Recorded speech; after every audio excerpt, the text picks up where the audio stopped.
va commencer.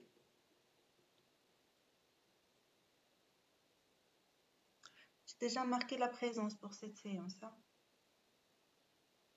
Là, vous êtes combien? Juste, je rappelle.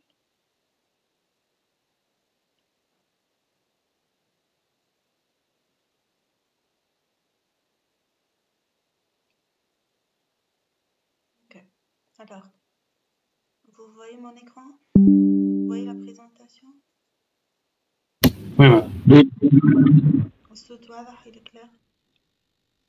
Allez. D'accord. Donc, on va commencer notre deuxième séance du module système Lean. Je vais reprendre avec plus de détails ce que nous avons discuté lundi. Essayez d'être interactif pour animer la séance et vous poser toutes vos questions et vous m'arrêtez lorsqu'il y a quelque chose qui nécessite plus d'explications et si vous avez des questions comme d'habitude. D'accord? Alors, je pense que nous n'avons pas vu la fiche module lundi. Je ne me rappelle plus, mais de toute façon, je vais reprendre rapidement les fiches modules avec l'organisation des séances et puis on va entamer notre première partie du cours. Et aussi, je vais vous présenter les grandes lignes du cours. Il y a ces 4 grandes parties que je vais rappeler. Je ne sais pas si on a discuté ça, mais de toute façon, je vais rappeler les grandes lignes des parties. Pourquoi on va voir ce module? C'est pour acquérir certaines connaissances liées à la gestion de la production, principalement la gestion des flux. On va voir les outils les plus utilisés de la méthodologie Lean. On va essayer de comprendre ce que la cartographie des chaînes, des lignes de production par la méthodologie ou par la présentation, la cartographie DSM. On va voir aussi le Kanban, une méthode de gestion de stock, une méthodologie de gestion de stock et surtout, on va essayer de voir la méthodologie générale d'application du Lean sur des exemples concrets. Comment on va avoir toutes ces compétences, essayer d'avoir toutes ces vous allez essayer d'avoir toutes ces compétences. Nous allons voir un certain nombre de vidéos, d'études de cas réels, des exercices basés sur un exercice réel des industries et des exercices classiques certainement. On aura des séances de travaux pratiques pour les méthodes qu'on va voir et pour les méthodologies qu'on va voir. Et aussi, vous aurez pour ce module un seul exposé à la séance 7 normalement, la dernière séance du cours. Vous aurez un seul exposé parce que ça va être utilisé pour la note de contrôle continu, mais aussi parce qu'on va voir ici quelques outils lignes. Je ne sais pas si j'ai écrit quelques relais. Donc, on ne peut pas voir tous les outils. Dans tous les cas, on ne peut pas voir tous les outils. Donc, ce que nous proposons pour ce module, c'est que on voit en cours les outils les plus utilisés, les plus connus, qui nécessitent une connaissance de la méthodologie et un calcul assez complexe ou qui sont couramment appliqués dans l'industrie en Tunisie. Et dans les exposés, vous allez vous répartir en groupes comme d'habitude et vous allez nous présenter, chaque groupe va présenter à toute la classe 5 ou 6 outils que nous n'avons pas eu en classe. Bon, certains, on va l'avoir et on va les reprendre autrement. Et ce sera, comme ce sera pour la dernière séance. Ça fera partie de la note de contrôle continu. Donc, vous aurez un seul exposé et la note de contrôle continu sera sur cet exposé avec les exercices, les travaux dirigés, les travaux à rendre sur Classroom, voilà, les tests, les quiz qu'on va avoir durant les 30 heures de cours. Bien sûr, c'est 60% de la note finale, de la moyenne du module sera pour un examen que vous aurez en janvier. Et les 30 heures seront réparties en gros, comme vous voyez ici, vous avez déjà la fiche module sur votre Classroom. Et le volume horaire, ça pourra être mis à jour dépendamment de l'avancement du cours, comme pour les autres modules.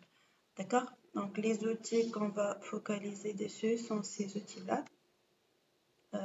surtout le Kanban. Et il y aura les outils de mise en ligne, voilà, les outils de mise en ligne qui sont liés au temps de production. Certainement, vous avez entendu parler, nous avons parlé déjà du temps de cycle, du tactile. On va voir comment on peut utiliser, comment on utilise, les industriels utilisent ces KPI pour optimiser leur activité dans les industries. L'exposé sera sous forme de ce qu'on appelle un jeu de cartes. C'est un jeu pédagogique, ludique, que vous allez concevoir et la présenter en classe, mais ce sera qui m'apprenait pour au plus tôt la 6e semaine. De toute façon, c'est trop tôt pour parler des exposés. Voilà, bien sûr, le volume horaire, je répète, ça peut être mis à jour dépendamment de l'avancement du cours. Voilà, pour la vie de module, vous avez, je répète, la vie de module sur votre classroom. Les grandes lignes de notre cours seront les suivantes. Nous avons déjà commencé la première partie sur l'approche Lean. C'est la TPS, Toyota Production System, basée sur des notions de gestion de la production innovée et initiée par Toyota, l'entreprise japonaise Toyota. La deuxième partie sera pour le calcul Kanban, le dimensionnement de Kanban qui est, je rappelle, une méthode de gestion de stock. Bon, pas que, mais surtout, c'est utilisé pour la gestion de stock. La troisième partie pour les outils d'implantation et d'équilibrage des lignes. On va tout d'abord comprendre c'est quoi l'implantation et la mise en ligne, qu'est-ce qu'on appelle équilibrage, et on va voir 5 ou 6 techniques de calcul pour l'équilibrage et la mise en ligne, pour l'implantation aussi, King, Koziak, vous allez voir les méthodes de Ejonka pour le calcul, pour l'équilibrage, etc. Et la quatrième partie sera pour la VSM, Value Stream Mapping, qui est une méthode de cartographie des chaînes logistiques et des lignes de production en particulier. La première partie que nous avons commencé la dernière séance va porter sur des notions de base sur le Lean, les principes du Lean et les définitions liées à l'application du Lean, principalement dans les industries manufacturières. Et je rappelle que nous avons déjà discuté que le Lean peut être appliqué aussi bien dans les industries que dans les entreprises de services. Et un peu plus tard dans ce cours, on va voir que ça peut être appliqué même dans notre vie quotidienne sur des activités quotidiennes. Donc, je vais reprendre ce que nous avons vu lundi avec plus de détails et je vais continuer avec les MUDA, les principes. Le principe du Lean, ça manque une chose, je pense. Ah, les étapes. On va ajouter ici les étapes du Lean. Ça va venir dans la présentation. D'accord? Alors, lorsque nous avons commencé à parler lundi, nous avons dit que le Lean est appliqué pour quelle fonction de la chaîne logistique et à quel emplacement? Est-ce que c'est l'approvisionnement, le stockage? Est-ce que c'est la logistique interne? C'est quoi la fonction qui est concernée par l'application du Lean principalement? للكل مدام نورمالمون مش l'approvisionnement logistique. On applique le Lean sur le transport, par exemple. production barque. C'est principalement dans la production. Et qu'est-ce qu'on appelle production déjà? C'est quoi la fonction? Logistique interne. La production, c'est la fonction principale de l'entreprise. Ça fait partie de la logistique interne. Donc, pour la production, si on peut avoir appliqué le Lean sur la logistique aval, et même lorsqu'on considère le fournisseur comme entreprise productrice. L'entreprise qui produit, on peut lui appliquer la méthodologie Lean, mais le Lean, ça fait partie de la logistique interne, et ça rejoint les activités ça rejoint les objectifs de l'activité de production, tout ce qui est en relation avec la production. Et là, je rappelle les deux objectifs, objectifs les plus généraux de la gestion logistique. C'est la bonne gestion de la qualité et la bonne gestion de ce que nous avons appelé productivité en particulier opérationnel. Comment on peut quels sont déjà les objectifs à atteindre en relation avec la productivité opérationnelle sont principalement la flexibilité. Une chaîne logistique a comme premier objectif pour assurer une bonne productivité opérationnelle qu'on appelle aussi excellence opérationnelle, c'est de maximiser sa flexibilité par rapport à la demande du client et par rapport à la disponibilité de ses ressources et d'augmenter au maximum le taux d'utilisation de sa capacité de production et donc optimiser toutes ses ressources disponibles, les ressources humaines, les ressources matérielles et les matières premières et espèces. Le deuxième objectif lié à la productivité opérationnelle, c'est l'optimisation de l'utilisation de ressources. C'est prendre en considération, je ne suis pas en train de lire, je suis en train de regarder les diapositives. Donc, le troisième objectif des entreprises dans le but de rejoindre l'excellence opérationnelle, d'atteindre l'excellence opérationnelle, c'est en plus du savoir-faire. Savoir-faire, c'est la technicité, c'est la capacité d'exercer l'activité de produire et exceller la tâche affectée à l'employé. Il faut tenir compte du savoir-être. Donc, c'est tout ce qui est en relation avec les soft skills des employés, avec le bien-être, avec la motivation. Et donc, une bonne gestion logistique doit tenir compte du bien-être de point de vue formation, motivation, par exemple, de toutes les parties prenantes, en particulier les employés dans l'entreprise. Si on arrive à satisfaire ces deux objectifs en fonction des compétences liées aux opérateurs, aux employés dans le cas général, on optimise les ressources et on arrive à avoir une chaîne de production, des ateliers, une entreprise qui maximise l'exploitation de ces ressources et qui a une flexibilité qui répond à toutes les demandes et toutes les variabilités du marché, on dit que nous avons atteint l'excellence opérationnelle.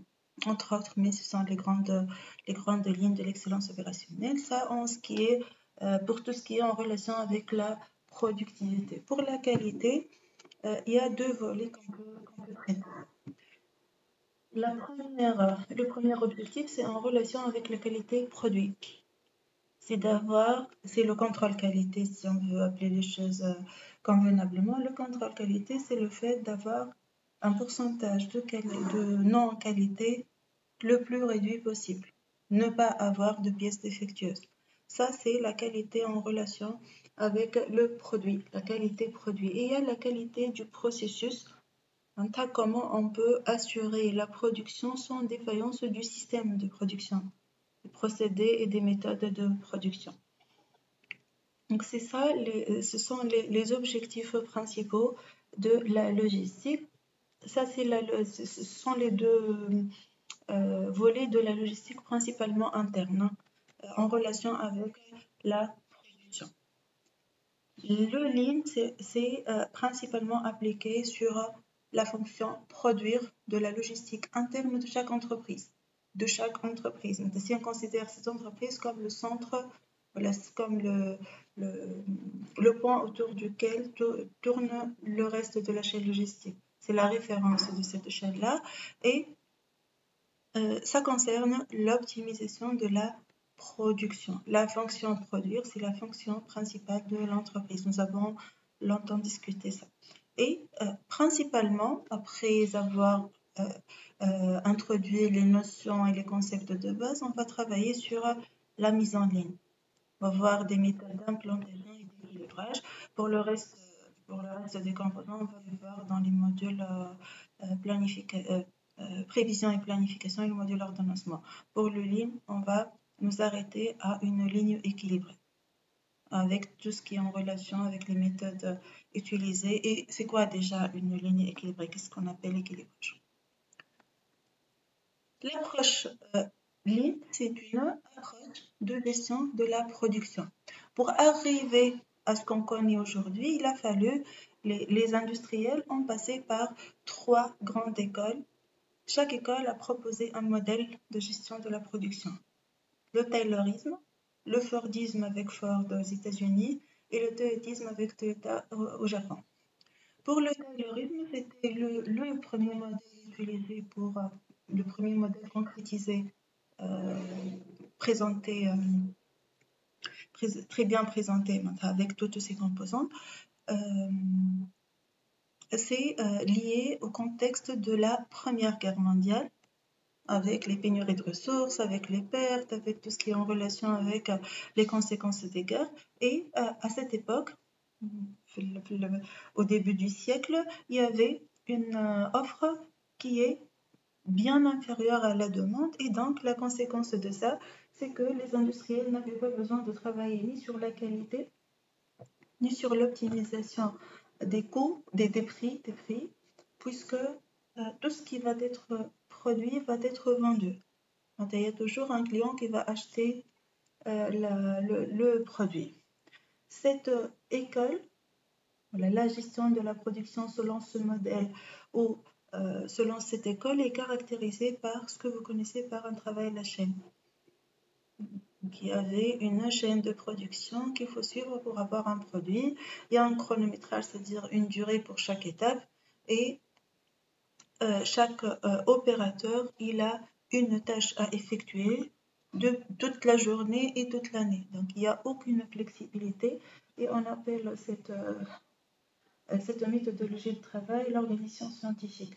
Une organisation scientifique du travail. Chaque étape est réalisée par un seul opérateur qui va exceller certainement puisqu'il ne fait que ça, avec un chronométrage qui s'améliore avec l'expérience de l'opérateur. Ce sont les caractéristiques principales du modèle de Taylor. Après la Deuxième Guerre mondiale, il y avait, durant la Deuxième Guerre mondiale, il y avait l'apparition du Fordisme. L'offre est toujours très inférieure à la demande, donc on ne parle pas vraiment qualité, mais nous avons un client qui est un peu plus exigeant que dans le cas du début du siècle. Donc, on va arriver à un axe de temps et on commence déjà à parler de la qualité du produit, du contrôle qualité. L'opérateur n'est pas appelé à exécuter une seule tâche. Au contraire, il devient polyvalent, mais pas la polyvalence qu'on connaît de nos jours. Donc, il est capable de faire plus qu'une tâche, disons. Donc, il peut être appelé à exécuter 2, 3 tâches. Et il y a un intérêt qui est accordé à ces opérateurs par une incitation financière par des primes. Donc, il y avait un intérêt qui est accordé aux opérateurs plus que le cas du Taylorisme. Il y a une évolution de point de vue exigence client, polyvalence ou flexibilité de l'opérateur et l'incitation et l'intérêt accordé aux opérateurs principalement. Avec le Taylorisme, le plus grand changement, c'est l'offre devient beaucoup plus grande que la demande et donc l'hypothèse que tout ce qui va être produit sera vendu n'est plus valable et les entreprises doivent baisser les prix, améliorer la qualité, être concurrentielles par rapport aux autres pour pouvoir vendre ce qu'ils produisent. Les entreprises, donc ce qu'elles produisent. Il y avait aussi un contexte après la guerre mondiale avec il y a des pays qui ont gagné, il y a des pays qui ont perdu. Ce qui nous intéresse, c'est le pays qui a perdu et qui a changé le modèle de changement de la production qui est Toyota au Japon. Donc c'est un pays qui a perdu la guerre, qui a tout perdu en fait, on va y arriver. Et le problème s'est accentué avec la pénurie de ressources, surtout avec le choc pétrolier. C'est l'événement marqué par le roi Faisal lorsqu'il a refusé d'approvisionner l'Europe et les États-Unis par le pétrole. Donc, ça a créé un environnement de pénurie de ressources et ça a incité ces pays à trouver d'autres méthodes de gestion des ressources. Donc, en revenant au toyotisme, il une pénurie de ressources, il n'y a pas de ressources, il n'y a plus de ressources abondantes comme avant, et il y a le contexte de la perte de la guerre de la part des Japonais, avec une offre qui dépasse beaucoup la demande et donc un besoin de diversification, de réduction de prix. Ça concerne tout le monde, mais surtout le Japon. Et là, il y a toute une logique de gestion de la production qui a changé. Avec Ford, il y avait une gestion de la production par flux poussé. C'est-à-dire que c'est Ford, bon, c'est le Fordisme, non, mais il y a d'autres industries qui utilisent le même modèle, mais c'est initié par Ford. Donc Ford, qu'est-ce qu'il fait? Il produit sans attendre la demande du client, parce qu'il est sûr que tout ce qu'il va produire il va être vendu. Et là, on parle d'un flux poussé par la décision du fournisseur, par la décision du producteur. L'inconvénient de cette production poussée, c'est qu'il y a une probabilité de défaillance. Quelles sont les deux défaillances qu'on peut avoir en flux poussé? Flux poussé, sont quoi les deux défaillances? Les deux situations défaillantes qu'on peut rencontrer avec une production en flux poussé. شنو est le défaut d'un flux poussé? Pourquoi on avait besoin de créer un flux ستوك يصير امبوتياج في ستوك في المغازان. حتى مش stock. Donc le fait de se trouver dans une situation de stockage qui va augmenter les coûts. Ça, c'est la première situation. Et la deuxième situation, bon, c'est pas faute, mais dans le cas général, on peut produire un flux poussé, décider de la quantité produite, mais quand même la demande du client est plus grande. Est plus grande que la production, je veux dire. Et donc, je vais être dans une situation de manque à gagner. Il y a un client qui veut acheter et je n'ai pas produit. Et donc, les deux défaillances, ça s'appelle des nœuds. Donc, je peux créer des nœuds dans la production en adoptant une méthodologie de gestion de la production par flux poussé. D'accord? Donc, le flux poussé, c'est une méthodologie de production qui crée des nœuds. On veut dire par nœud, c'est le fait de ne pas avoir une production fluide. Donc, la production peut rencontrer des difficultés, que ce soit la chaîne de production, la chaîne logistique dans le cas général. On peut avoir un stock de produits finis uniquement et ça crée problème aussi. Avec le flux tiré, la production ne déclenchée qu'après la commande de client. Et donc, la probabilité d'avoir un stock, elle est très réduite, voire nulle. D'accord? Et on peut avoir, je pense, qu'est-ce qu'on appelle les stocks entre les postes? Comment on appelle ça? Les stocks entre des encours et la oui, très bien. Mohamed, des encours et la WIP, Working Process. D'accord? Donc, la probabilité d'avoir des encours, des stocks au début, à la fin de la chaîne de production, que ce soit matière première ou produit fini, est très réduite parce que je produis à la demande. Et là, je parle de flux tiré. D'accord? Et le flux tiré ou flux tendu, est-ce que c'est la même chose? Un flux tiré ou bien un flux tendu. Langage parlant, c'est la même chose, mais il y a une nuance dans la définition de flux tendu et flux tiré. Le flux tiré, il est tiré par la demande. Tendu, qu'est-ce que ça veut dire? Est-ce que le modèle japonais ou le modèle européen ou américain ou elle est tendu? Où le flux tendu? Japonais, maintenant. Allez, pourquoi vous avez dit japonais? La chaîne elle est tendue, oui ou non? Tout simplement. Oui. Ben, qu'est-ce que ça veut dire tendu maintenant? Pour la production, hein, pour la chaîne que vous voyez ici. Qu'est-ce que ça veut dire un flux tendu? Imaginez que c'est achat matière première, stockage matière première, première étape, deuxième étape et produit fini. Ou là, achat matière première, première étape, deuxième étape, stockage, produit fini, transport par exemple. Pourquoi on appelle ce flux, voilà, ce type de gestion de la production, un flux tendu? Il je me compte tiré et n'est pas tendu. Tendu, c'est-à-dire il n'y a pas de nœud, il n'y a pas de problème. Je nomme les nœuds, on met principalement les attentes et le stock.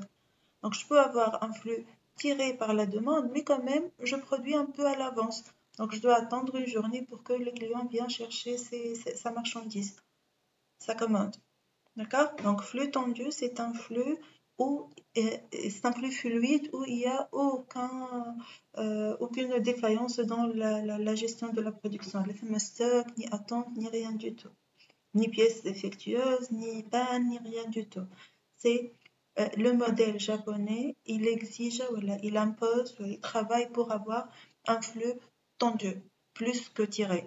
Dans le langage parlant, on confond entre flux tendu et flux tiré. Mais réellement, il y a une nuance entre les deux définitions.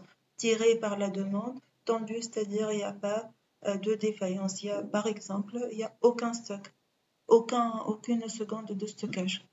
Il n'y a aucune seconde d'attente, il n'y a aucune pièce défectueuse. D'accord? C'est bien, vous voyez la différence entre ces deux notions. Hein? Le flux posé, il est posé par la production et le risque d'avoir des nœuds, il est très important. Avec généralement, c'est quoi le méthode de gestion de la production adaptée dans les années 50 jusqu'aux années 50 avec des États-Unis, Ford et de l'Europe. Le Japon a proposé un autre modèle de flux tendu. Historiquement, l'apparition du lean est liée à la cinquième révolution, principalement. Donc, la première révolution, c'est l'apparition de la production mécanique avec la machine à vapeur, puis la production en chaîne, en masse, avec l'apparition de l'électricité. L'automatisation, c'est la troisième révolution, et puis avec l'apparition de l'IoT et l'intelligence artificielle, l'Internet et la communication via des DPC ou des ERP, on parle de l'industrie 4.0.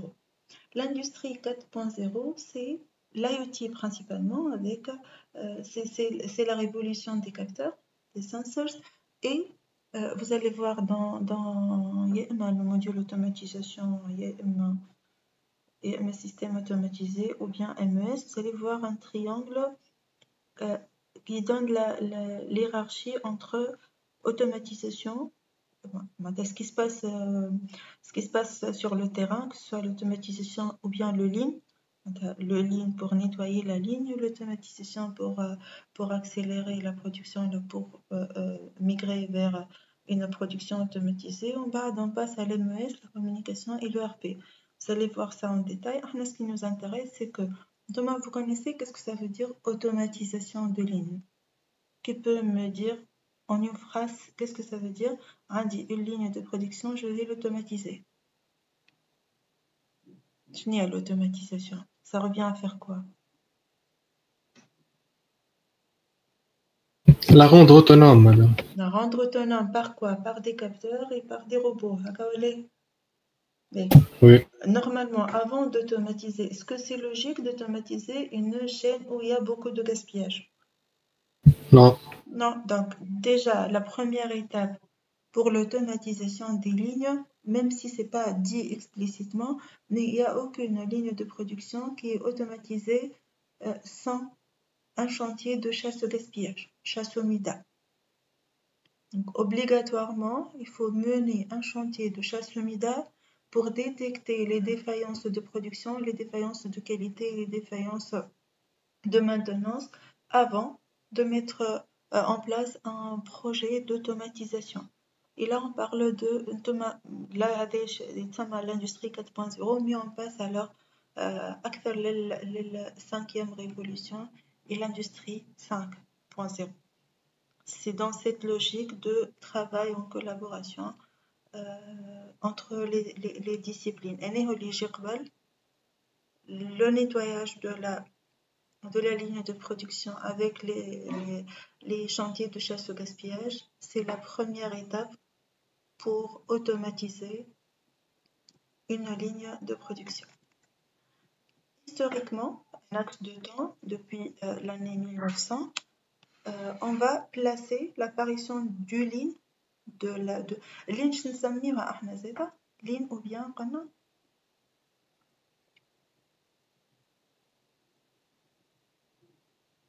Manufacturing, lean manufacturing. lean manufacturing ou bien qu'est-ce qu'on peut Toyota production. عاود لي Toyota TPS production. voilà TPS Toyota Production System donc on va placer la méthodologie TPS dans l'axe de temps. Au début avec le Taylorisme il y avait une gestion scientifique pour garantir la production tout simplement.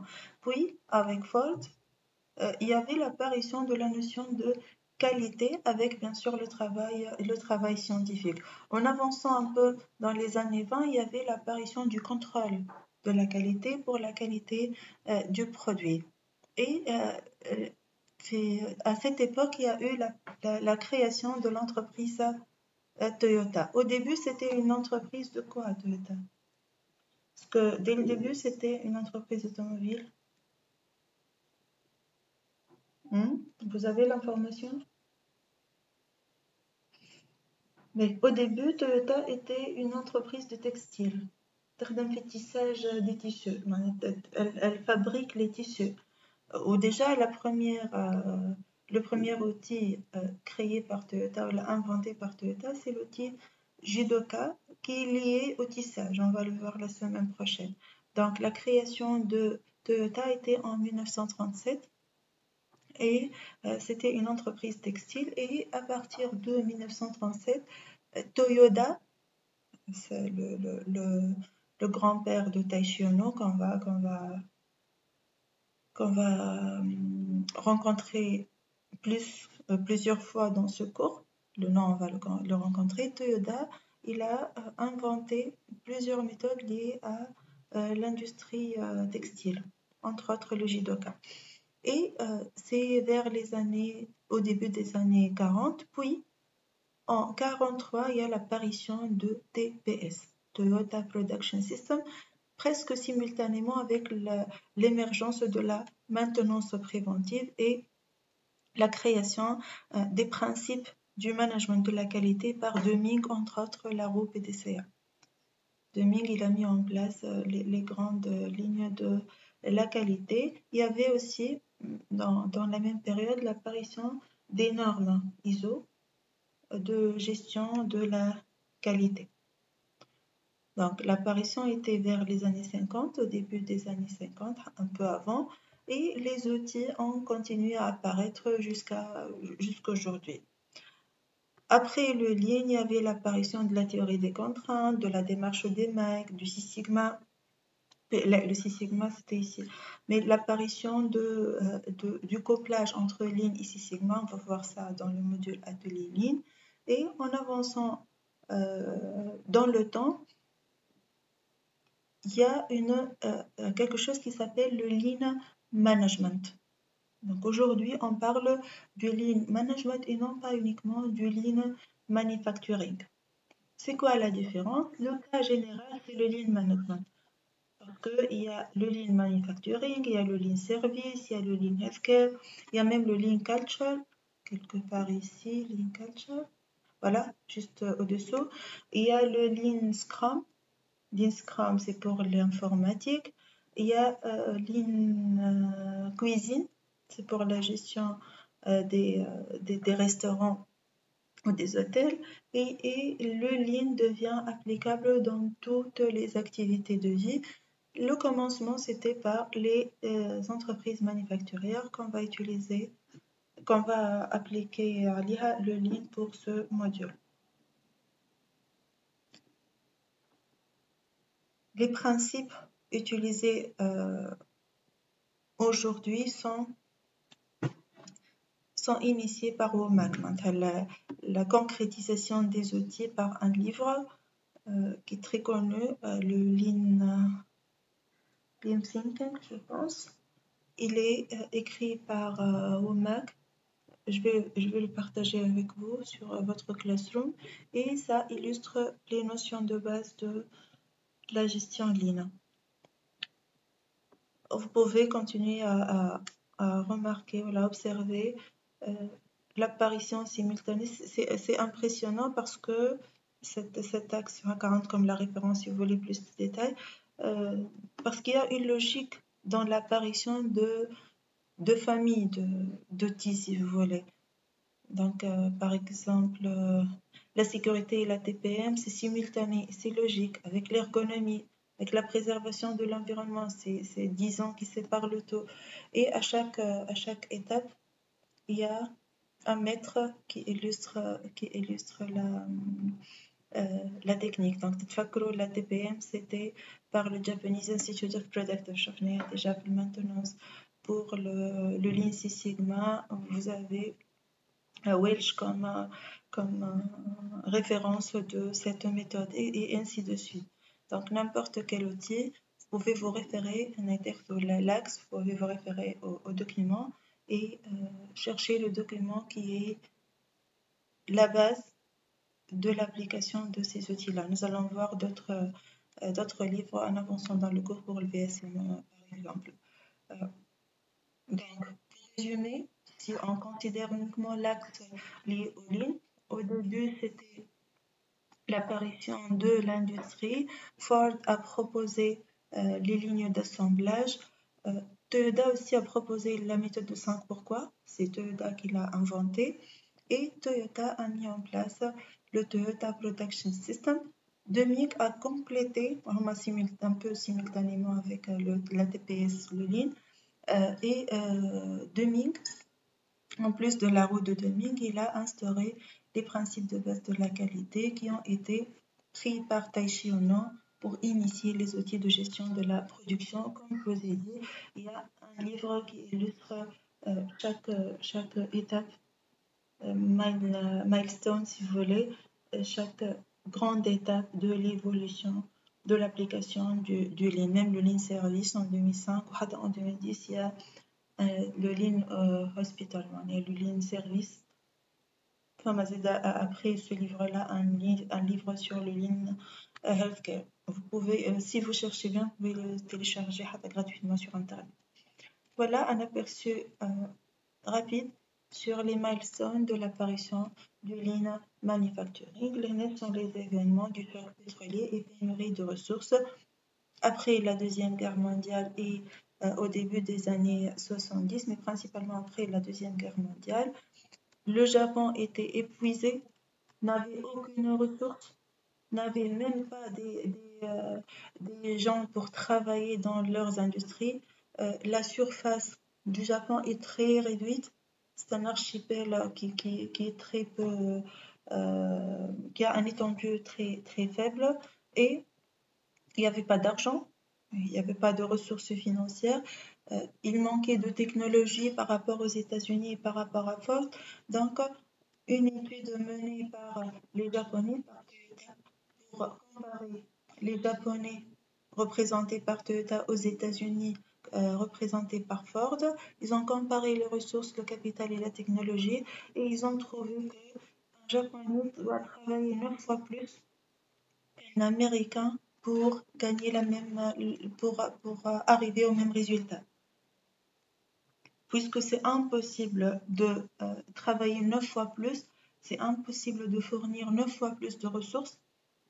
Un contre-exemple simple, une journée c'est 24 heures. On ne peut pas avoir une journée de longueur 24 fois 9, par exemple. D'accord? Et un homme, entre guillemets, un homme, c'est un travailleur, ne peut pas travailler 24 heures sur 24.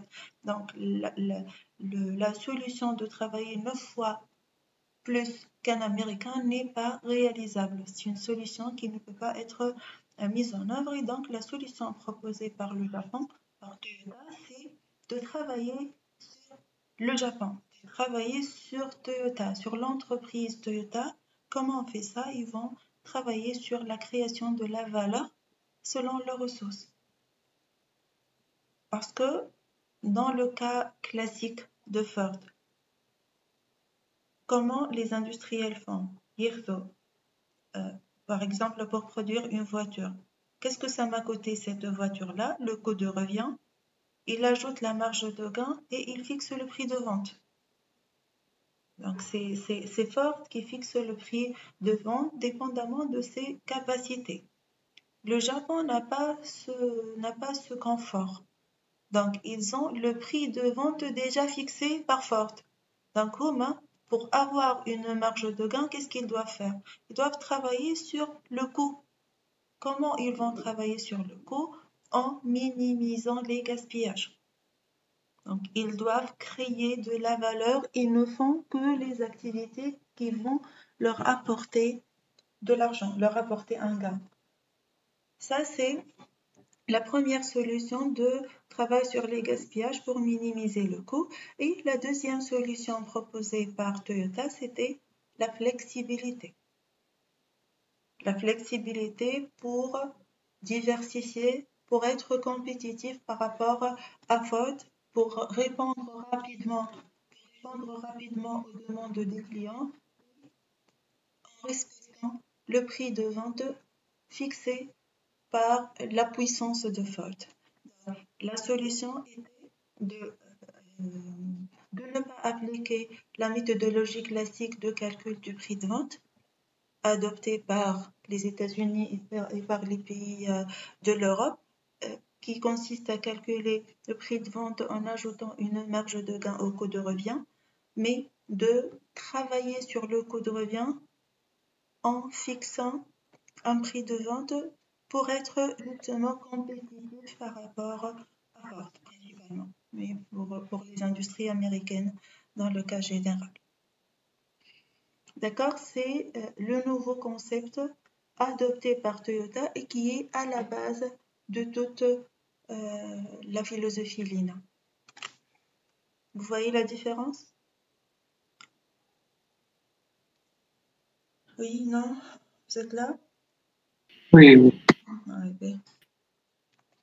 Donc, la nouvelle méthodologie revient à devenir économe de point de vue client. Comment faire ça? C'est Taishi Ohno qui a apporté la réponse au début des années 50 en répondant à ces 4 questions. Je nomme ces 4 questions. Taishi Ohno a proposé une méthodologie qui vise à maintenir le gain de productivité, même si la quantité vendue diminue. Donc, il travaille sur le coût. إذا كان une pièce me coûte 1 dinar, 10 pièces doivent me coûter 10 dinars. Il n'y a ni transport, ni stock, ni rien du tout. D'accord? Comment satisfaire une demande fluctuante en qualité et en quantité? C'est la flexibilité. C'est le principe de flexibilité. Il faut enrichir le travail. C'est ce que nous avons discuté sur le savoir-être et le savoir-faire des employés. Et il faut limiter le stock. Taishi Ohno a proposé d'annuler le stock. Mais aujourd'hui, on dit diminuer le stock et on a déjà discuté ce point. Parce que parfois, on est appelé on est parfois obligé de stocker la première produit fini.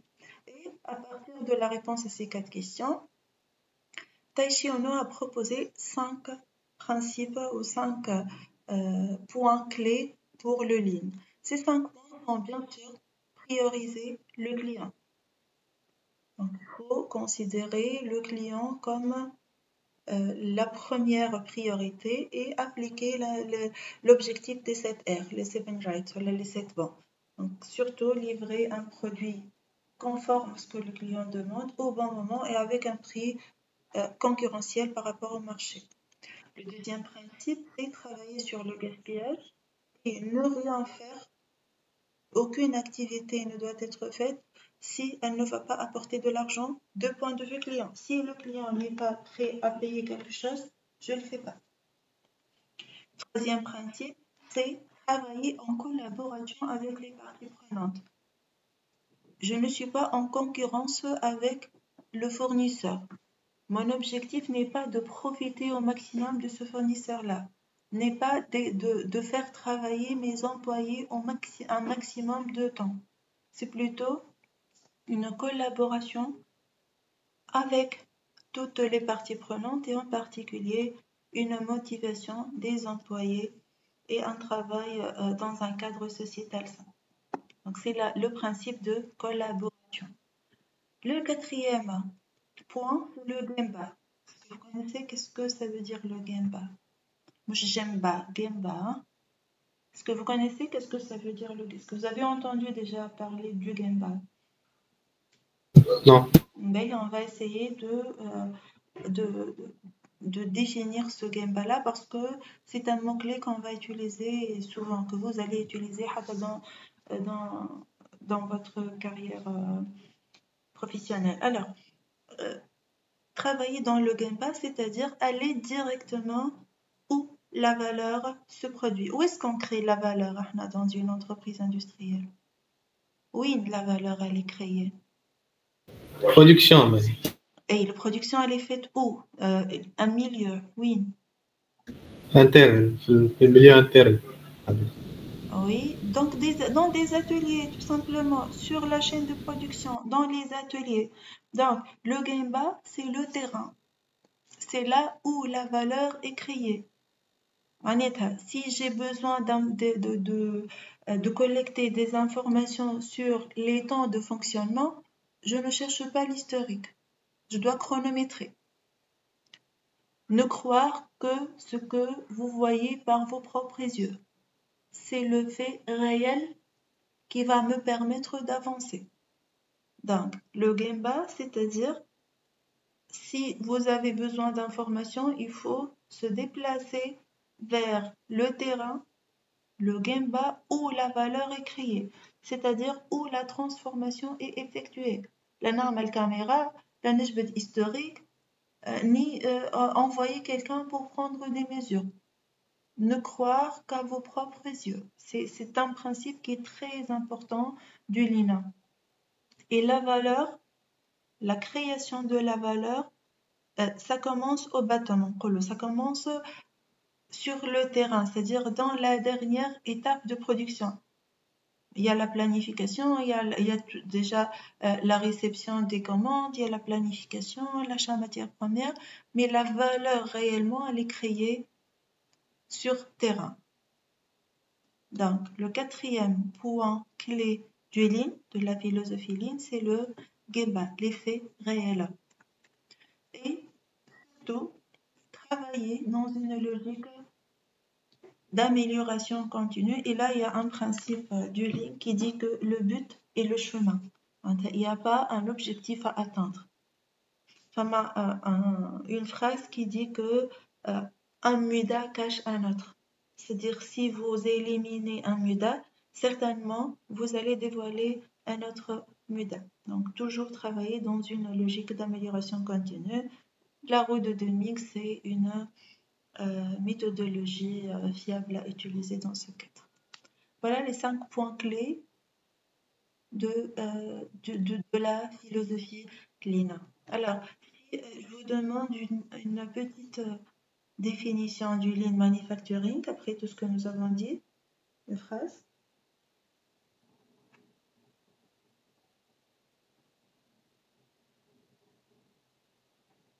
À part Mohamed. Mohamed ne répond pas, s'il te plaît. Khata, je sais que tu as la réponse. Hein.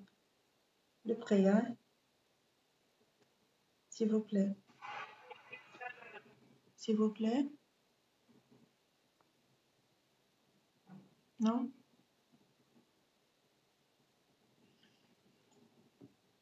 Alors, je vais vous proposer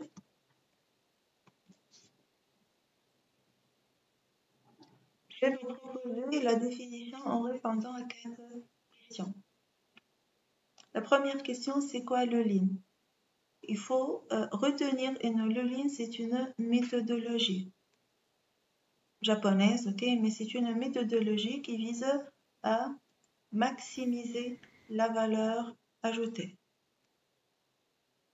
Et minimiser le gaspillage, madame. c'est la même chose. Donc, si on dit tout ce qui n'est pas valeur ajoutée, c'est un gaspillage. Mais tu as raison, oui, c'est minimiser la non-valeur ajoutée ou les gaspillages et maximiser la valeur ajoutée. L'objectif du Lean, c'est d'optimiser le processus et le rendre lean. Donc, éliminer l'objectif Maximiser la valeur ajoutée en éliminant les gaspillages. L'objectif, c'est de rendre la chaîne de production efficiente. Donc, atteindre l'objectif en minimisant l'exploitation des ressources.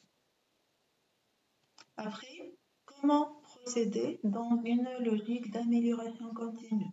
C'est une approche systémique qui ne doit jamais s'arrêter. Et finalement, sont quoi les résultats de l'application du Lean? Principalement, c'est une optimisation de ressources. On va optimiser toutes les ressources utilisées, la main-d'œuvre, les heures machines, la matière première, l'espace, etc. L'argent dépensé aussi, minimiser ou optimiser toutes les ressources. L'utilisation de toutes les ressources, les mots-clés sont les suivants.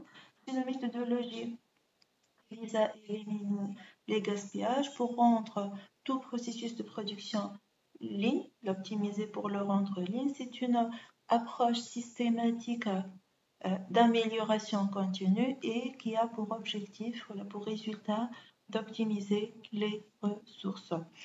Il y a peut-être quelque chose qu'on peut ajouter ici, c'est que l'application de la philosophie Lean commence du Gemba. C'est un principe qui est très important. Donc, on commence à partir du terrain où la valeur est créée. Et ça nécessite l'implication de tout le monde, depuis l'opérateur jusqu'aux décideurs et investisseurs.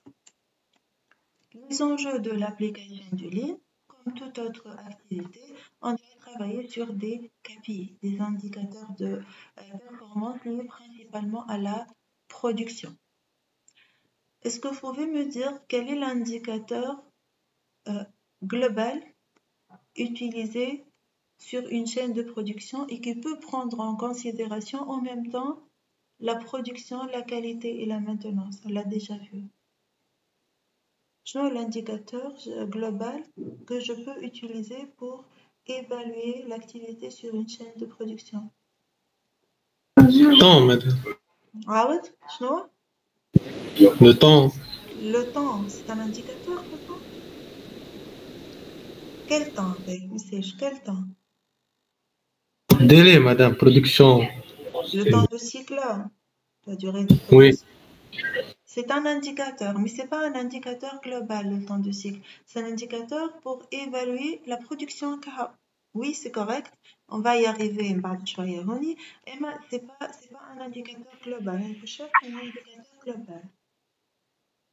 Global, il n'est pas lié uniquement à la production. Il est lié à la fois production, qualité et maintenance. شفنا واحد بالك هكا فيه 3 composants شنو؟ Le TRS. Le TRS, c'est quel haut qui prend en considération les trois. Donc, généralement, lorsqu'on mène un chantier d'amélioration continue pour l'application de Lean, on travaille sur le TRS. On travaille sur le calcul de TRS avec les trois indicateurs. Nelka, par exemple, l'indicateur de maintenance de disponibilité opérationnelle égale à 90, la qualité égale à 88, ou Nelka, la production égale à 46. Donc, je dois travailler sur la production. Inversement, la qualité égale à 46%, je travaille sur la qualité.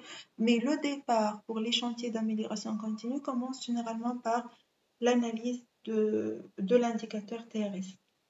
Je vais un temps de cycle qui m'a dit votre camarade, mais c'est un indicateur qui est ciblé.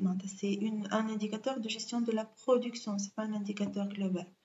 Peut travailler sur le temps de cycle, mais pas que. Surtout c'est le TRS qui est un indicateur très significatif. Donc, parmi les objectifs, les enjeux de l'application du Lean, c'est travailler sur des KPI, des éléments mesurables, principalement le TRS.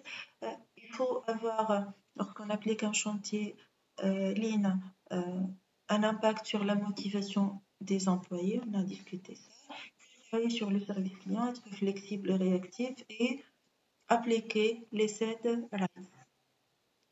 Pour réduire les délais, le temps de cycle, je connais le temps de cycle au départ. Oui, madame. C'est ici, le temps de cycle, ce n'est pas un indicateur global, mais c'est un indicateur de production. Les études ont montré que si on mène bien un chantier Lean, on peut améliorer le temps de cycle et les délais de livraison de 20 à 50%. C'est un chiffre qui est très significatif. Donc, on peut travailler sur les indicateurs, le temps de production, on peut travailler sur la qualité, augmenter la conformité, le pourcentage de conformité. Là, on parle du contrôle qualité. Améliorer le taux de rotation qui est quoi? Qu'est-ce qu'on a appelé taux de rotation? Je ne connais pas Camille. C'est quoi le taux de rotation? Taux de rotation de stock.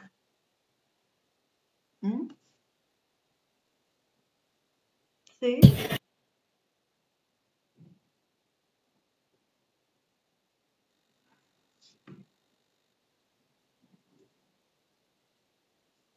donc c'est la vitesse avec... Oui, Mohamed, vas-y. ستوك يعني يفرغ يفرغ complètement ويعاود يرجع. Oui, il y a un nombre de fois le stock se renouvelle à 100%, la période durant laquelle il y a un renouvellement à 100% du stock. Allez, c'est important, c'est le stock, la matière première ou la produit fini. Pourquoi c'est important de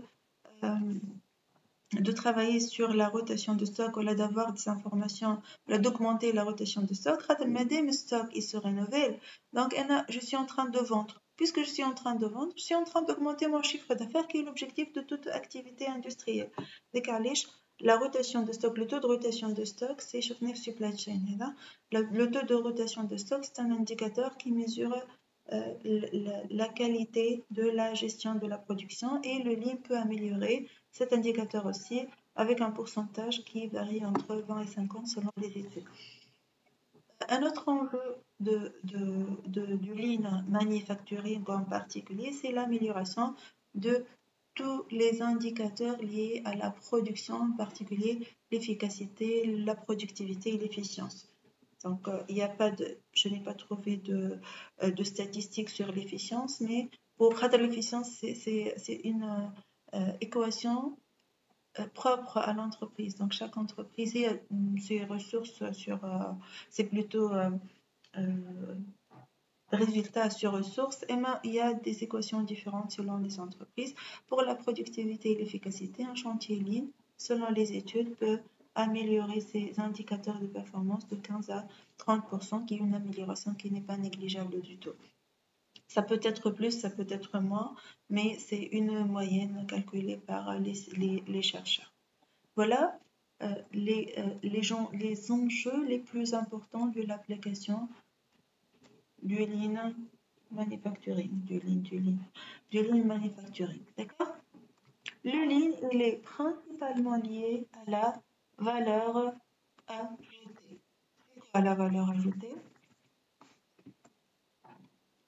Qu'est-ce qu'on appelle valeur ajoutée? Alors, qu'est-ce qu'on appelle valeur ajoutée, s'il vous plaît? J'attends.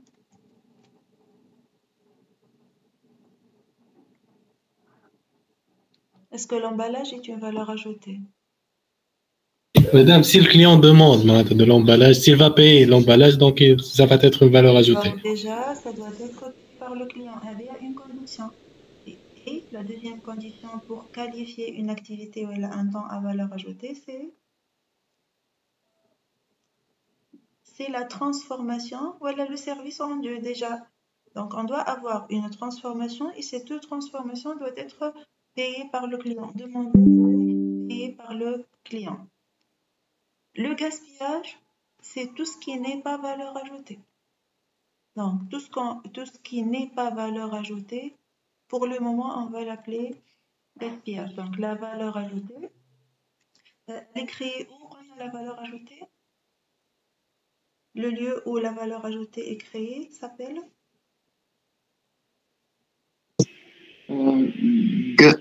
Gemba. Gemba. Le lieu où la valeur ajoutée est créée s'appelle le Gemba. Très bien. Donc, la valeur ajoutée, c'est une valeur qui doit être de point de vue client, mouche entreprise. Le producteur ne peut pas définir sa valeur ajoutée parce que c'est le client qui va payer et la valeur ne sera considérée comme ajoutée que si le client va payer pour ça. on parle de valeur ajoutée pour un produit comme pour un service. Pour un produit, il s'agit d'une transformation. Pour un service, on dit rendre ou apporter un service au client. Une condition pour dire que la valeur est ajoutée, c'est que cette valeur doit être ajoutée dès la première fois. Par exemple, s'il y a un client dans une banque qui va effectuer une transaction, je me suis trompée de la saisie du numéro de compte, ce n'est pas une valeur ajoutée. Cette première opération n'est pas une valeur ajoutée, c'est un temps perdu. Donc c'est un gaspillage parce que la valeur, la deuxième fois, ça va être la bonne. La première fois, c'est une non-valeur ajoutée parce que je devais refaire cette opération. Kif, si j'ai une pièce défectueuse, je dois effectuer des retouches, ou jeter la pièce, et dans tous les cas, il y a un argent perdu, ou elle a un temps perdu, et donc ce n'est pas une valeur ajoutée. Donc l'idée, c'est que la valeur ajoutée, c'est une transformation ou un service rendu est payé par le client, et on peut ajouter, c'est la définition adoptée par tout le monde avec ces deux conditions, mais réellement, pour être rigoureux, il faut ajouter que cette valeur doit être créée dès la première fois. Donc, si ça, ce sont les définitions qu'on peut donner à la valeur ajoutée. Le gaspillage, c'est tout ce qui n'est pas valeur ajoutée, toujours du point de vue du client.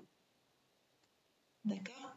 L'intervention du fournisseur, comme l'exemple que vous voyez ici, l'intervention du fournisseur n'intéresse en rien les clients. Donc, c'est une non-valeur ajoutée. Le client n'est pas censé payer l'intervention du fournisseur. Si j'ai par exemple une loi qui exige une activité, on a discuté cet exemple-là lundi, est-ce que c'est une valeur ajoutée? L'industrie chimique, je dois effectuer des contrôles de température périodiques. Chaque heure, je dois mesurer la température. Est-ce que c'est une valeur ajoutée? Est-ce que le client va payer ça? Est-ce qu'il y a une valeur ajoutée par rapport à ça? Non, il n'y a ni valeur ajoutée, ni le client va me payer. Donc, c'est une non-valeur ajoutée. Mais est-ce que je peux l'éliminer? C'est un gaspillage. Est-ce que je peux éliminer ces mesures-là? Est-ce que je peux éliminer les mesures exigées par la loi?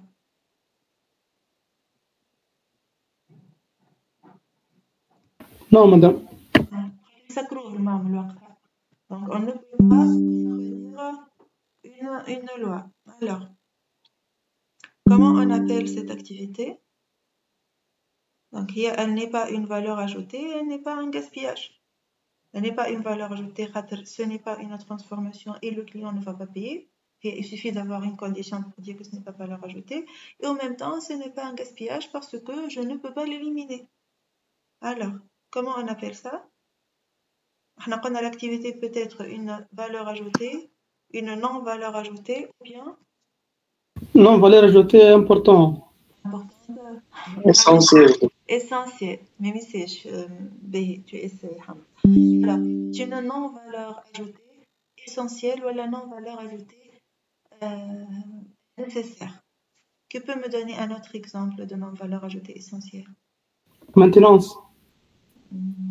Oui, oui. La maintenance, c'est une non-valeur ajoutée essentielle. Oui. Quoi d'autre? La maintenance, si l'entreprise n'est pas spécialisée dans la maintenance, hein? Si elle est spécialisée dans la maintenance, c'est sa valeur ajoutée. Autre exemple, réfléchissez. Le contrôle qualité أكثر من اللي طالبه الكليون. Le contrôle qualité أكثر من اللي طالبه client, c'est du gaspillage. C'est une non-valeur ajoutée. Mais plutôt le contrôle qualité, tu l'exiges à toi-même. Tu je prends un pourcentage de conformité de 99%. Mais le client ne demande pas ça. Parce que, par exemple, certifié ISO 9000. Le client ne va pas payer la certification ISO 9000 de la qualité. Dans ce cas, oui, c'est une non-valeur ajoutée essentielle. Je vous ai donné aussi l'exemple au début de la semaine de l'emballage d'un produit fragile qui risque d'être défectué lors de la livraison par Jumia, par exemple. Et cet article il est à 90 dinars. Si je vais l'acheter directement, Jumia elle offre à 90 dinars. Mais lorsqu'elle va assurer la livraison, elle va l'emballer dans un emballage qui garantit la qualité à la livraison. Donc cet emballage-là ne va pas être payé par moi. Je n'ai pas demandé l'emballage, mais en même temps, Jumia ne peut pas en passer. Il y a un risque le produit sera cassé en livraison. D'accord? Donc, c'est un autre exemple de la non-valeur ajoutée essentielle. Maintenant, on va appeler les gaspillages MEDA. Et on va dire que nous avons des activités un temps à valeur ajoutée, à non-valeur ajoutée et à non-valeur ajoutée essentielle. Généralement, si on va utiliser des couleurs, les MEDA en rouge, on a la non-valeur ajoutée en rouge, la valeur ajoutée, pardon, la valeur ajoutée en vert et la non-valeur ajoutée en orange. Si on veut colorer, vous allez comprendre les couleurs lorsqu'on va travailler sur l'équilibrage, lorsqu'on va décomposer l'activité en pourcentage de temps à valeur ajoutée, à non-valeur ajoutée, à non-valeur ajoutée essentielle. Pour résumer la valeur ajoutée, Toyota a proposé cette définition-là. Tout ce qui dépasse la quantité minimale requise de ressources, que ce soit matériel, équipement, espace ou temps, pour ajouter la valeur au produit. On va appeler ça MEDA, gaspillage ou non-valeur ajoutée. Donc, la valeur ajoutée, c'est toute transformation ou tout service payé par le client et précisément réalisé correctement dès la première fois. Mais comme on peut admettre cette définition-là. Le plus rigoureux, c'est qu'on ajoute le fait que cette valeur ajoutée est créée pour la première fois. D'accord? C'est Toyota qui a initié cette notion de MEDA et valeur ajoutée. Puis, il a initié Toyota, puis Taishi Ohno a structuré, a détaillé davantage la notion de MEDA. Taishi Ohno, Toyota a la définition de MEDA, tout ce qui dépasse la quantité minimale de consommation. Taishi Ohno a proposé la définition de la valeur ajoutée comme étant toute activité pour laquelle la valeur ajoutée, toute activité pour laquelle le client ne peut pas. Non, madame, gaspillage. C'est le gaspillage. Et Taishi Ohno, le même Taishi Ohno, a proposé une catégorisation en 3 familles de gaspillage. Ta définition de gaspillage, ta définition de valeur ajoutée et a proposé 3 familles de gaspillage. On va essayer de comprendre ces 3 familles par des exemples. Le MURI, il appelle MURI les tâches excessives, les tâches trop difficiles ou impossibles à exécuter.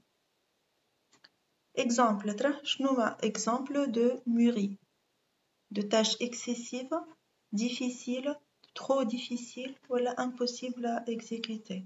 Qui peut me donner un exemple? Que ce soit dans la vie, dans votre vie de l'école, dans l'industrie, dans la rue, quand vous voulez. Un exemple de tâche trop difficile à exécuter. Je ne sais mieux MURI.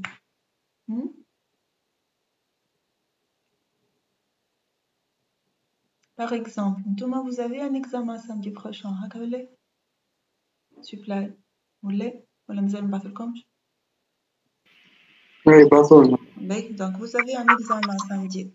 Et comme vous avez aussi un test vendredi après-midi. Comme تقراو عندي ولا؟ Comme vous avez un test vendredi après-midi. Ou l'enseignant du matin il que vous avez à préparer une présentation. Est-ce que c'est une valeur ajoutée ou là c'est un MURI? MURI ولا مش MURI؟ كان مش MURI خلينا نعملو تيست. Oui. Direct. C'est MURI. Par exemple, j'ai comme vous aurez une semaine pour passer tous les tests. Vous aurez 4 examens par jour. Les 4 examens que vous allez passer, vous allez les avoir par jour, en une seule journée. Comme samedi prochain, vous aurez 4 examens. Et pour le reste de la période, vous n'aurez aucun examen. Donc, vous aurez 4 examens samedi prochain et aucun examen pour le reste de la période. Là, vous allez me dire, est-ce que c'est un muri ou c'est un murat? 4 examens par jour et 8 semaines, les 8 semaines qui suivent, aucun examen, aucune évaluation. ينجموش تكونوا زوز مدام. شنو الزوز؟ لا واحدة منهم قولي أنت شنو هو؟ خاطر ينجم يكون trop difficile وينجم يكون فما des irrégularités. Des irrégularités.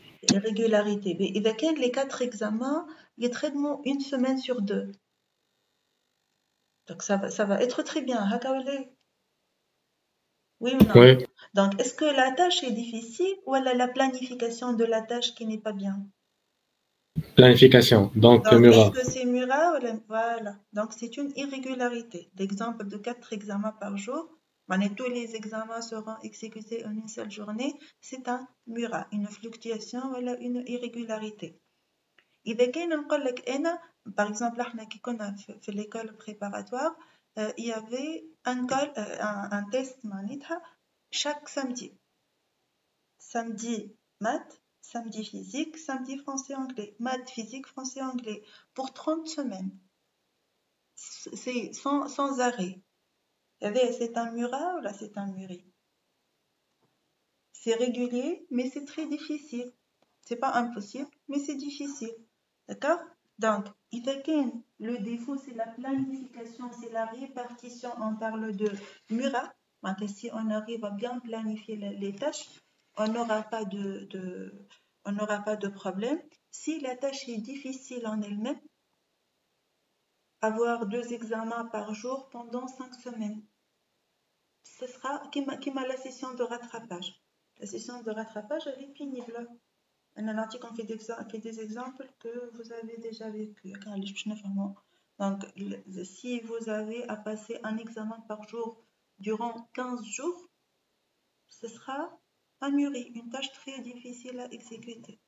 D'accord? مدام كيما ليزيكزامان تاع اللاندي مدام نقروا دي ماتير الصباح وبعد ذلك نعاودوا دي زيكزامان العشيه. Oui, c'est à valeur ajoutée. وي باهي شعلينا تو نحن نحكيو على حاجات فاتت معناتها ما نحكيوش على حاجات باش تجي. مسجل عايشة دي séance elle est enregistrée. نحكي من بعدها. Alors, MIDA, c'est tout ce qui n'est pas valeur ajoutée. باهي ناخدو des exemples. Pour Muri, peut-être un poste golo. علاش les postes golo sont considérés Muri? شكون يفسر لنا شوية ترى؟ شنو معناتها déjà poste golo؟ قلنا؟ Bon, le poste, madame, اللي يبدا travail en chaîne وفما واحد تلقاه يخدم أقل من الآخر ولا؟ Il produit une cadence inférieure, beaucoup plus inférieure que les autres. Voilà, par conséquent, ça a un temps de cycle très important par rapport aux autres. Ou ce temps de cycle, il est très important. Donc, il y a un poste, un temps de cycle égal à 20 secondes.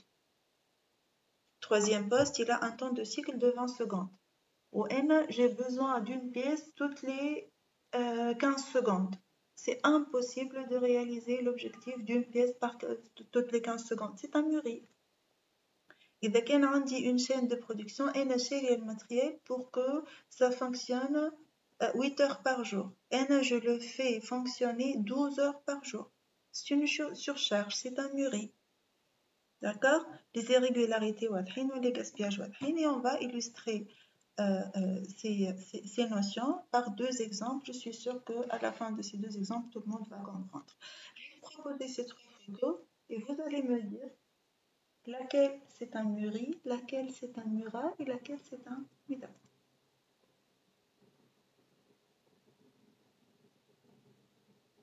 نبداو أسهل واحدة أنا هي la plus facile. En violet. La troisième هي شنو؟ ميغي. شفتوا كيفاش فسرت لنا les examens فهمتوها الميغي. Donc c'est un mûri, c'est correct. B, donc troisième c'est mûri. Mura c'est là. Irrégularité. Donc c'est laquelle? La première. Deuxième. La irrégularité, il a réparti les quantités sur 2 sacs. هذايا معبية برشا بالبوتيتوس وهذايا n'est pas trop rempli. Donc le remplissage il est irrégulier. C'est Murat. Ou le Muda c'est tout type de gaspillage. يعني عنده برا وعنده برشا c'est surstockage, il a beaucoup de Muda. D'accord? Par exemple, Murat, Muri, Muda. تبداو باللي تحبوا.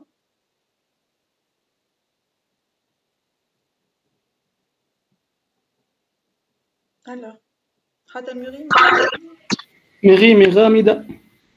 Muri, Mura, Muda. Très bien. Voilà. Et la solution optimale? La solution optimale? ديو كل 3. Deux camions avec 3 conteneurs. Très bien.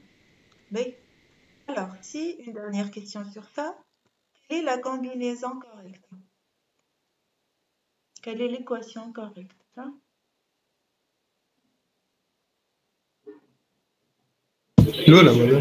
Voilà.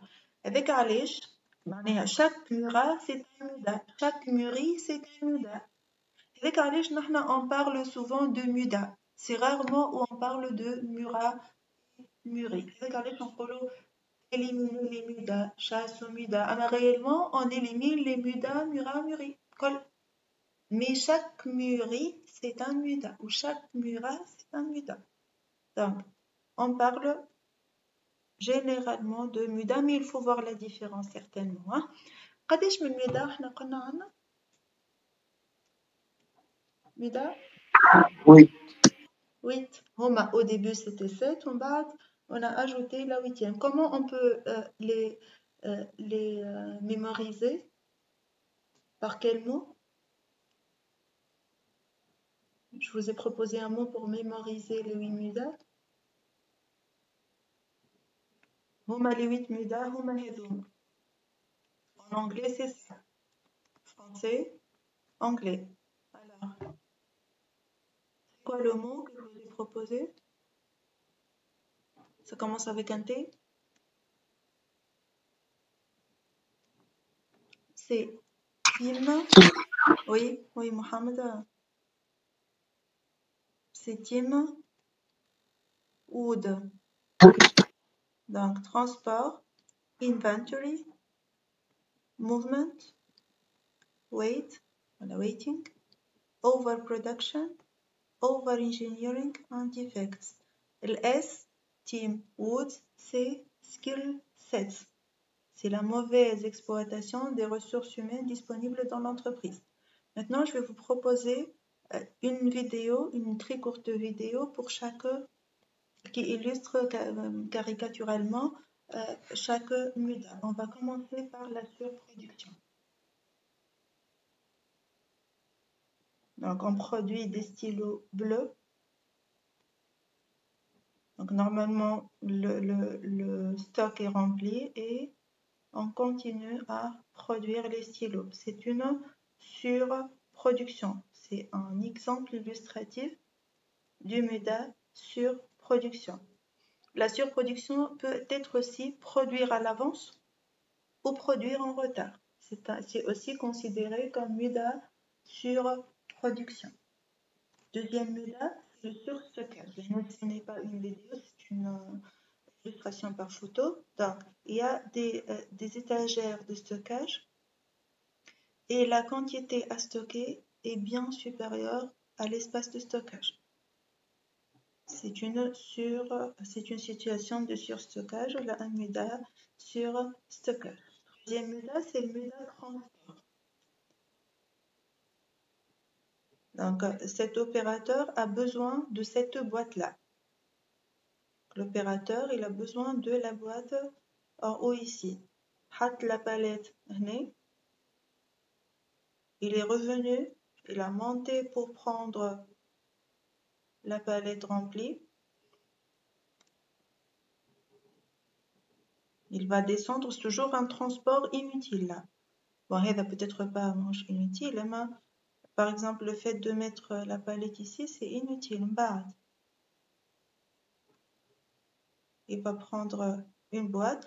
Il a pu prendre la boîte en haut hein, sans revenir pour ramener la palette remplie.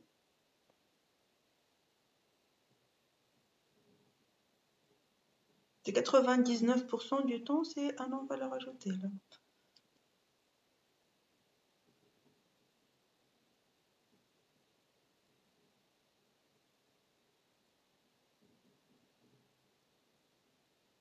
Une illustration du MEDA transport. Si on travaille sur un chantier de chasse MEDA, il faut décortiquer toutes les étapes et ne laisser que les étapes à valeur ajoutée. Hein. Quatrième MEDA, mouvement inutile. Là, il faut voir la différence entre transport et mouvement. Le transport, c'est le fait de déplacer un produit. Le mouvement, vous voyez ici, c'est comment l'opérateur traite le produit. C'est un cas de figure du mouvement. Et là, comment l'opérateur c'est par rapport à l'ergonomie, est-ce qu'il a une chaise ou debout, etc. Donc, les mouvements par rapport à comment prendre le produit. Et là, bien sûr, on parle de mouvement inutile, ce type de mouvement. C'est MEDA. Donc, cet opérateur, il travaille indépendamment de celui-là. Le troisième, indépendamment des deux. Vos os ne commencent à travailler qu'après que l'opérateur I-1 termine son travail. Il va même commander un de la couleur jaune, je pense. Donc, il a commandé après la fin de la tâche de l'opérateur qui travaille sur le produit vert. C'est un MEDA attente. Donc, ça pouvait être beaucoup plus optimisé, bien sûr. D'accord? C'est illustratif, hein? Matériellement, ça ne peut pas passer de cette façon, mais voilà, il va prendre sa boîte.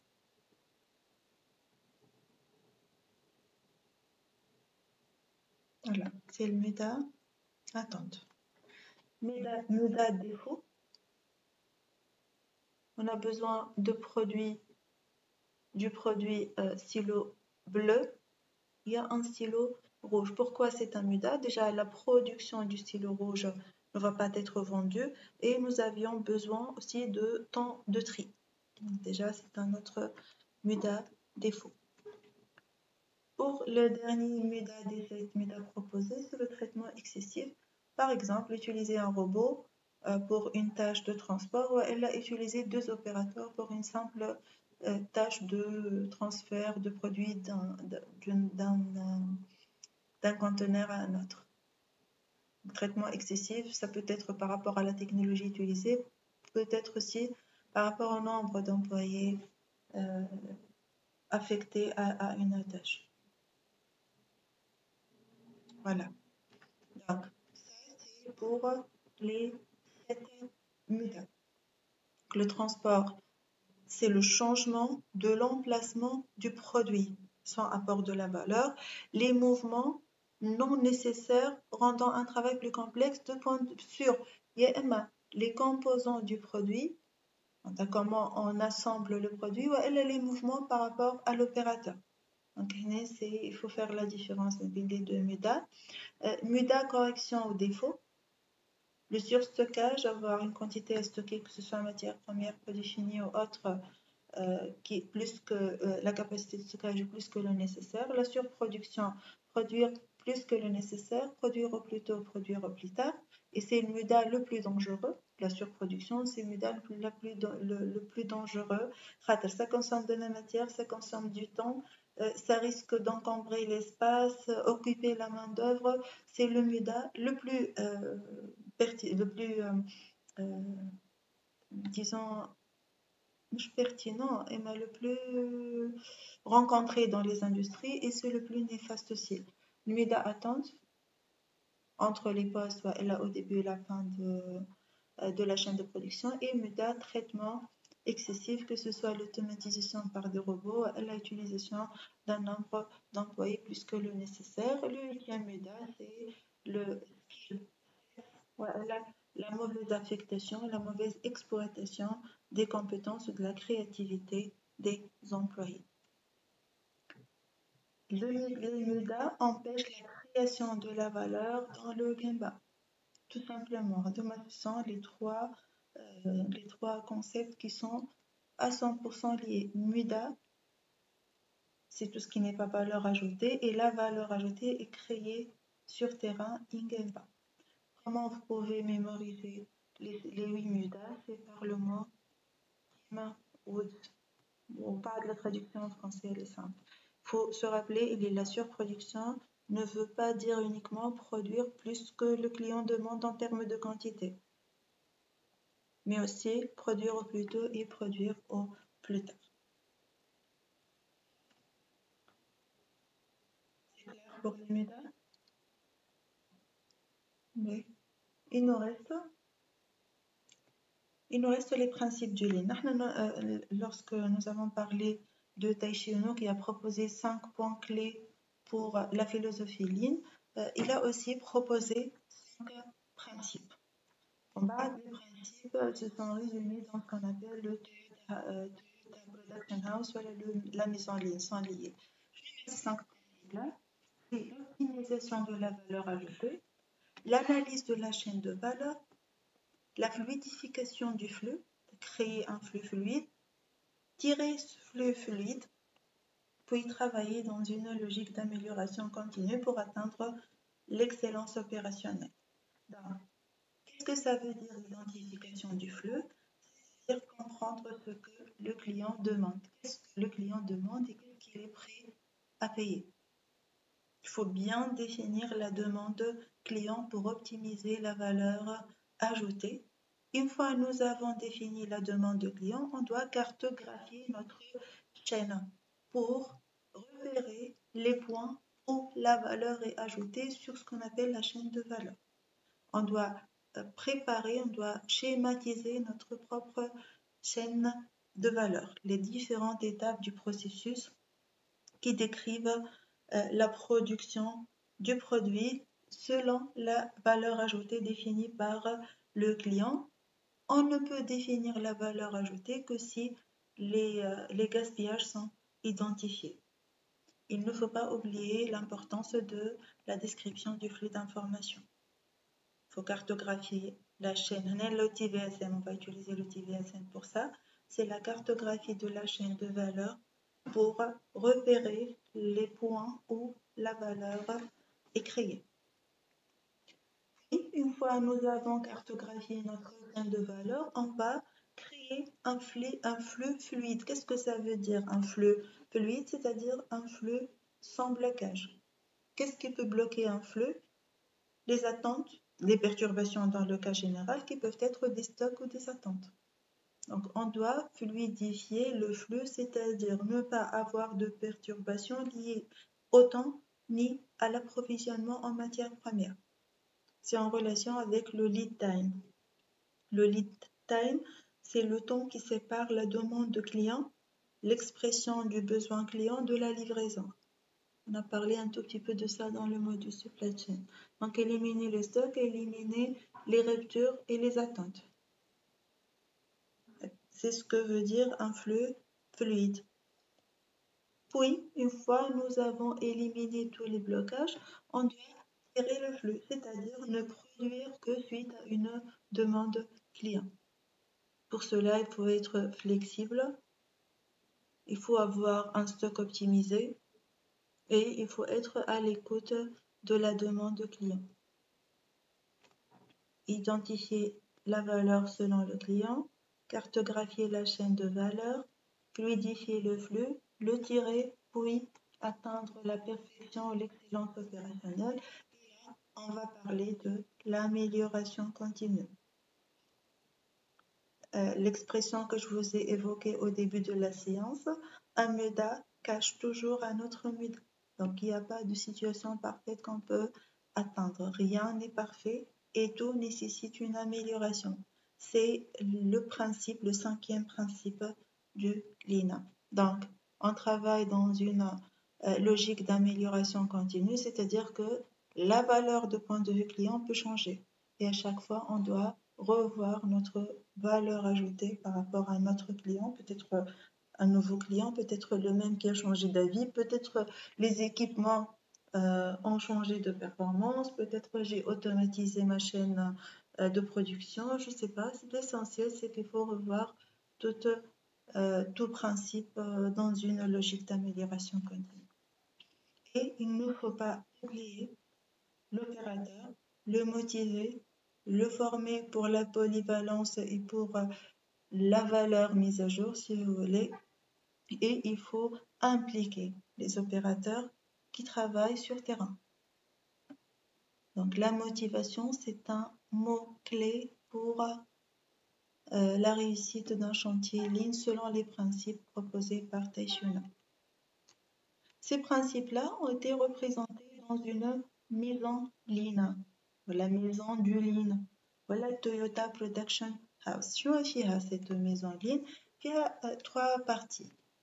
Le toit, formé par la satisfaction du client, c'est-à-dire le trio coût, qualité, délai, tout simplement. Donc, le client, il est satisfait par le triangle de satisfaction, coût, délai et qualité. Et à la base, on trouve l'équilibrage, la standardisation du travail, le Kaizen, le 5S. Ce sont les outils qui vont me permettre de préparer un environnement stable de travail. Ce sont les outils qui vont permettre un bon environnement de travail. Et nous avons les 2 piliers, le Jidoka, on va revenir à ça, et le juste à temps. Chaque partie, en fait, il y a des dizaines d'outils. Chaque partie, il y a des dizaines d'outils. Donc, pour le Jidoka, vous pouvez trouver ici une vingtaine de méthodes. Pour le juste à temps aussi, pour la base de la maison, la standardisation, il y a des outils TQM par exemple.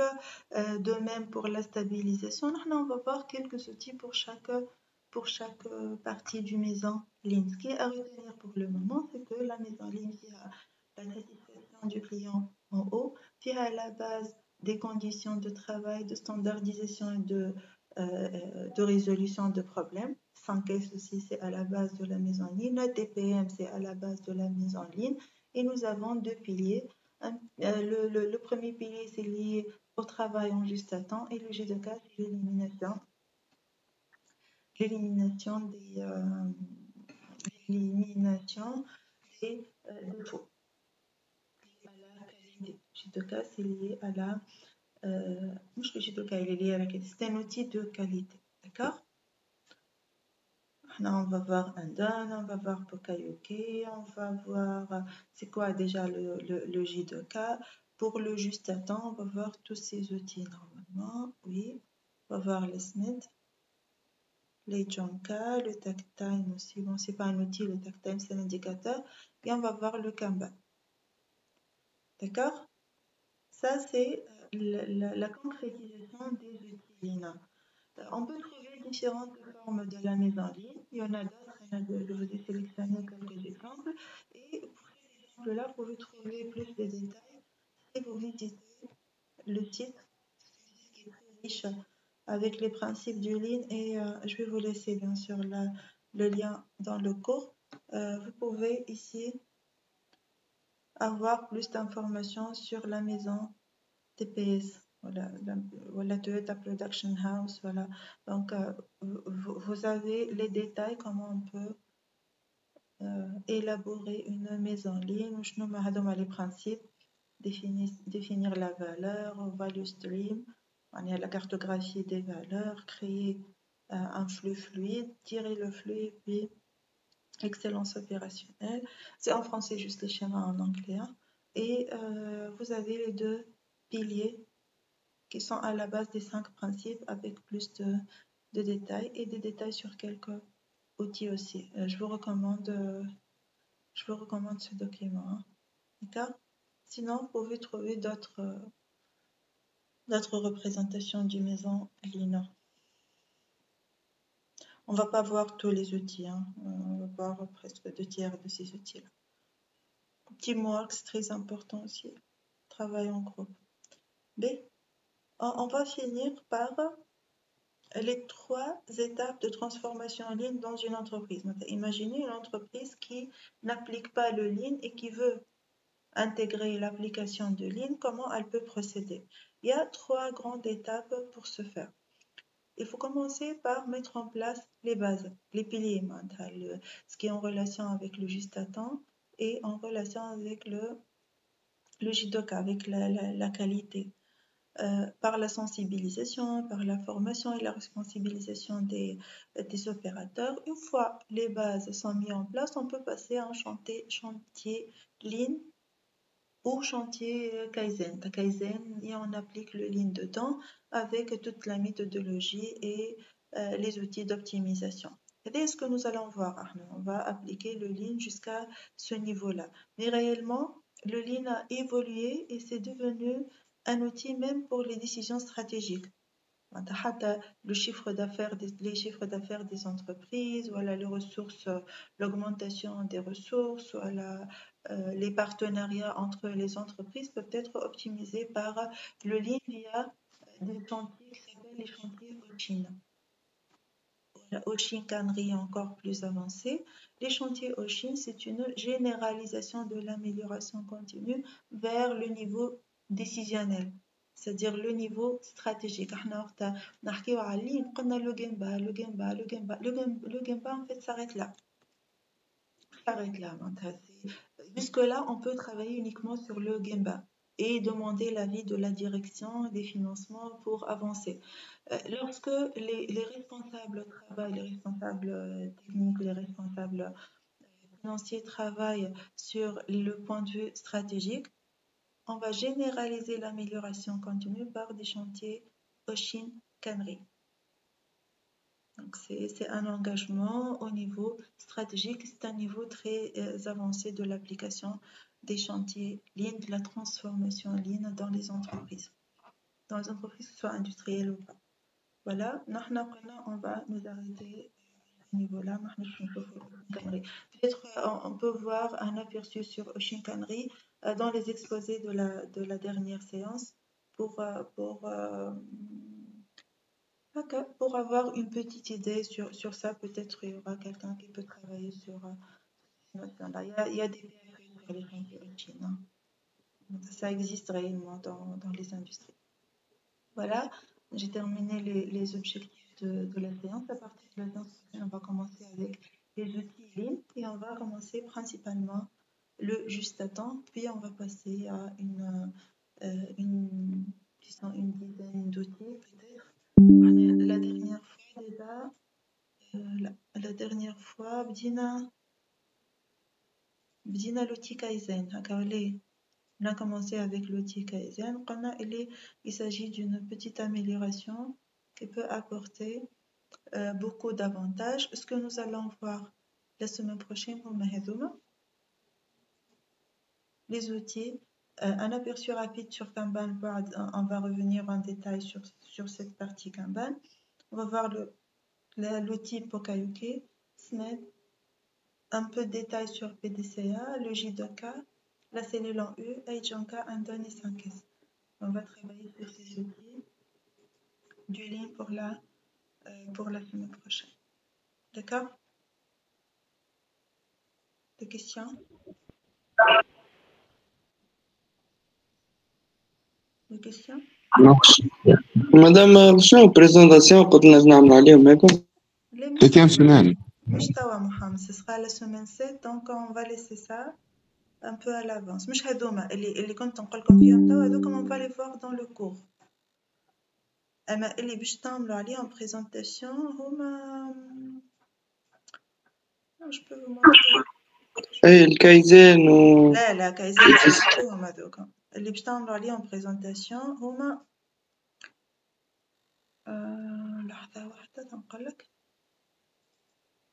Ah, même c'est Bekri, même si madame, vous avez posé la question.